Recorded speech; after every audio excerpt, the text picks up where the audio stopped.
You ever started a wood turning project where you made the recess or the tenon too large or too small for your chuck? Have I got a solution for you that keeps you from having to reach from your calipers? I want to give this shout out to Jesse Tudoro for suggesting this topic. Hi, I'm Mike Peace and I'm passionate about wood turning, and I want to share with you tips, tricks, and techniques to help you become a better wood turner in this Tuesday tip of the week. Here's a set of templates that I made years ago, and you might have seen it previously in one or two of my videos. I've got a different one for each set of jaws. Now in this particular one, I made it, probably overkill, but I had the minimum recess, the maximum recess, the minimum tenon, the maximum tenon. I also added additional information such as what dovetail angle to make. I might have also possibly had information about on some of these, what's the maximum safe speed, or what's the largest project you can hold with that particular set of chuck jaws. Some of these chuck jaws I've since eliminated because they were surplus. They just didn't meet my needs, so I got rid of them. But I've got a couple of other sets that I want to show you that I'm going to make a new template with a different style than this. Okay, let me show you the way that I did it. It's not the only way, it may not be the right way, but it worked for me. I know some of y'all are far more skilled woodworkers than I am, so you might have some better technique. Some of y'all might not have the same tools I do, so you might use a different approach. I don't have a template. I'm just going to show you how I went about designing a new one. The first thing I would suggest, always measure your jaws in the closed and in the max open position. Don't trust what the manufacturer says. And then in addition, you're probably going to tweak it just a little bit. For example, on the tenon measurement, I would probably want to increase that by 1 to 2 millimeter. I would also do the same on the minimum recess size. I would increase it by maybe 1 millimeter, because it's an aggravation when you create that recess and you take the bowl off to remount it and it doesn't fit because it's too small. The next step I would do, I would use a couple of tools. A compass can be handy. Cardboard. I would sketch out your thoughts on what that template would look like. Like I say, I'm getting away from, I want one that's basically this shape because I want it to fit on this ring. But what I don't find really necessary is the maximum recess, or the maximum tenon, because I'm not interested in making a maximum one now. I'm gonna size it appropriately to what the close to the minimum size. So that said, I'm going to set this aside. So I would use some cardboard. I'd cut out cardboard strips, maybe about the size you're going to make your template. It might be smaller. The next thing I would do is start drawing it out. You could have this one. I got fairly ambitious, and I was thinking I might get 3 sets of jaws on it. I gave up. 3 sets of jaws are too complicated. 2 sets are plenty. Even if you have 1 recess and one tenon template for a set of jaws, you'd have 6 different things on there. The other technique I would give you is always color code the edge you're going to use, and write down that jaw in that same color. The other technique I would use is make your tenon a hole and then bring the sides out parallel. Now you can do that several ways depending on the size of your chuck. You might use a Forstner bit and drill the hole, and if you do that, you might want to start off with a larger scrap of wood that you can cut away the excess to allow you to drill a hole through the wood. Another possibility of more size options, if you have a hole saw, you might find the perfect hole saw.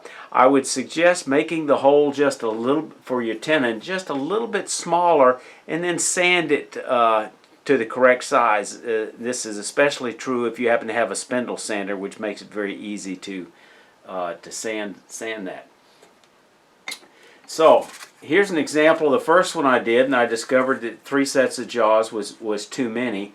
And it also made me realize that one of the sets of jaws I was going to make a tenon for, I really didn't need a gauge because of the nature of that particular jaw set. Here's one thing you want to keep in mind. Don't have a gap.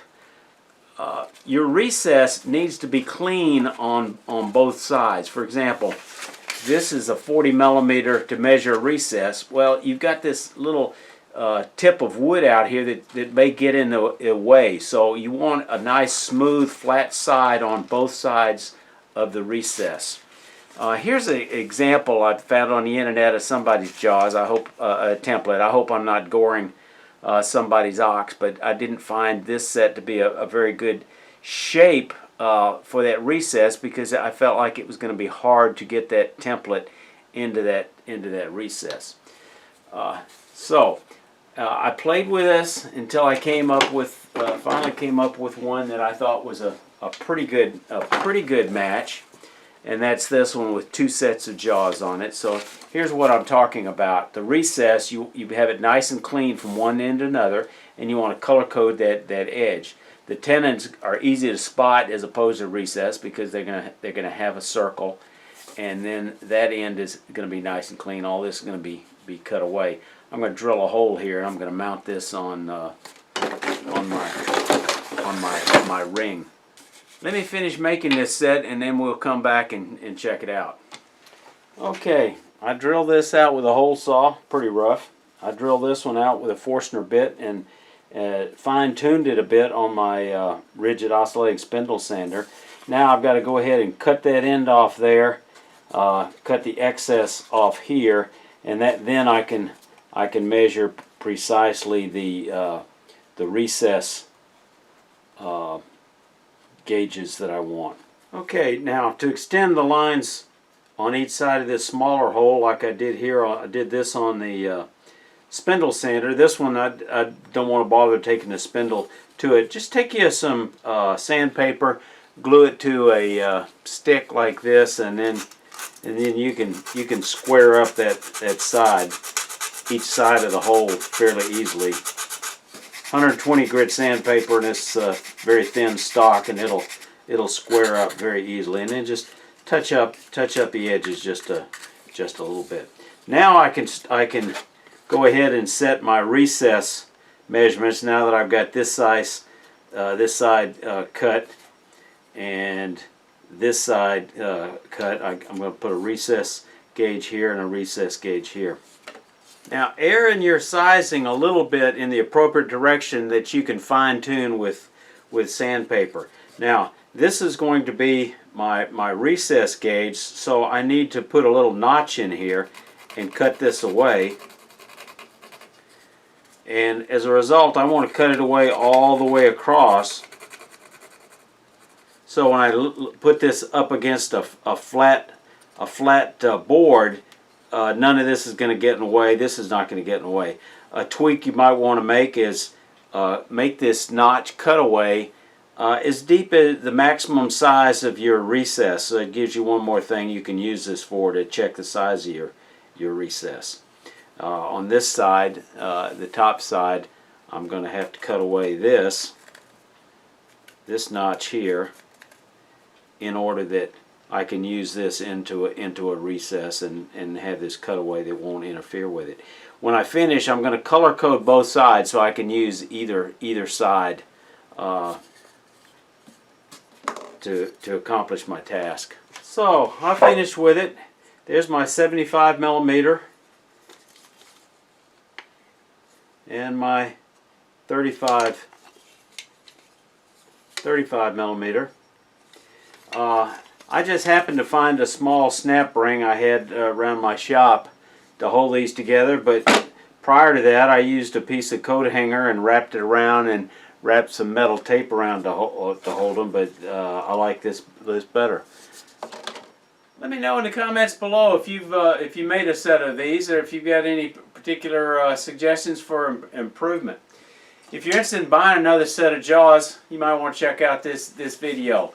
If you like it, give it a thumbs up so other people can find it. If you're not a current subscriber, consider subscribing. Y'all stay safe. Come on back here.